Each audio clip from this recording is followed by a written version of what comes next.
अरे बबूमा भाई, आज कहीं जाके कलेजे में ठंडक पड़ी है, वरना इतने दिन हो रखे थे साकिब का ठीक से पेशाब भी नहीं उतर रहा था। ये इंडिया वाले अपने आप को बड़ा धुरंधर समझ रहे थे, आज इनका बिल्कुल ठीक से इलाज हो गया। क्यों भाई रोहित शर्मा, असली मर्दों से सामना हुआ तो निकल गई हवा। हमारे खिलाफ तो T20 में ही 300 ठोक रहे थे, यहाँ कीवियों के खिलाफ पूरी टीम मिलके भी 50 का आंकड़ा ना छू सकी। सूसरी के फटफटिए अपने घर में ही 40 पर सिमट गए, वो भी टेस्ट मैच में। वाह भाई वाह रोहित शर्मा, वो तुम्हारा गौतम गंभीर इसी टीम की बात कर रहा था क्या, जो कह रहा था ऐसी टीम बना देंगे जो एक दिन में ही 400 साढ़े 400 रन कूट दे और जरूरत पड़ी तो 2 दिन तक बल्लेबाज खूंटा गाड़ दे। अरे कह लो भाई कह लो साकिब अल हसन, जो कहना है कह लो, तुम्हें मौका मिल गया, निकाल लो अपनी सारी भड़ास, क्योंकि तुम्हारे एक भी सवाल का जवाब नहीं है रोहित शर्मा के पास। और आज का तो ये पता नहीं कैसा मनहूस दिन था जिसने हमारी सारी कमाई इज्जत का कर दिया एक ही पल में सत्यानाश। अरे ना भाई ना रोहित शर्मा, ऐसे पल्ला झाड़ने से बात ना बनेगी, जवाब तो हर हाल में देना पड़ेगा। अपने पड़ोसियों का तो तुम बिल्कुल बक्कल उतार के रख देते हो, दूसरों के सामने कोने में लगकर झुक जाते हो।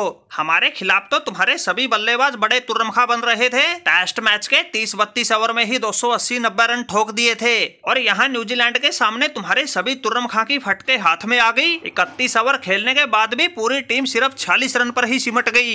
बबूमा भाई, ऐसे मुंह लटकाने से बात नहीं बनेगी, पूछो इस रोहित शर्मा से, क्या ये अपने गरीब पड़ोसियों का ही बैंड बजाना जानते हैं, या सेना देशों की टीमों से भी आंख मिलाने की हिम्मत रखते हैं। हम जैसों के तो ऐसे टांके तोड़ दिए थे, संन्यास लेने पर ही मजबूर कर दिए थे, और इन कीवियों के सामने ऐसे घुटने टेक रखे हैं, चाहे कोई कितना ही ठोक दो मुंह से उफ तक ना कर रहे। अरे साकिब भाई, तुम्हारी बात से बबूमा उस्ताद बिल्कुल सहमत है। क्यों भाई रोहित शर्मा, मिट गई खुजली, न्यूजीलैंड को भी बांग्लादेश पाकिस्तान की तरह समझ रहे थे। जिस पिच पर डेवन कॉनवे जैसे बिल्कुल अंगद बन गए थे, हिलने का नाम ही ना ले रहे थे, उसी पिच पर तुम्हारे वाला कोई टिक ही नहीं पा रहा था, बिल्कुल सरेंडर ही कर गए थे। तुम्हारी बदहाली का अंदाजा इसी बात से लगा लो, तुम्हारे 5 बल्लेबाज जिनमें कोहली, KL राहुल, सरफराज खान, जड्डू और अश्विन तो अपना खाता तक ना खोल सके, बाकी में से पंत और जायसवाल को छोड़ के कोई 2.5 का आंकड़ा ना छू सके। अरे ये सब तो छोड़िए, पंत जायसवाल के बाद तुम्हारा टॉप स्कोरर मोहम्मद सिराज था, जो 4 रन बना के आखिरी तक नाबाद था। भाई खुद के घर में तुम्हारी ऐसी हालत मुझे तो याद ना आ रहा आज से पहले कभी हुई हो। रोहित भाई सही बताऊं तो अपनी कप्तानी में तुमने न्यूजीलैंड के खिलाफ ये कभी न मिटने वाला कलंक लगवा लिया। अरे मैं तो खुद हैरान हूँ, आज तुम पता नहीं कैसे गच्चा खा गए। बांग्लादेश के खिलाफ तो तुमने ऐसे मार मार के भूत बना दिया था, टेस्ट मैच खेले तो साकिब को संन्यास दिलवा दिया था, जब T20 खेले तो क्रिकेट से महमदुल्ला का बोरिया बिस्तर लदवा दिया था, लेकिन इस मैच में तुम एक ही दिन के खेल में हारते नजर आ रहे हो।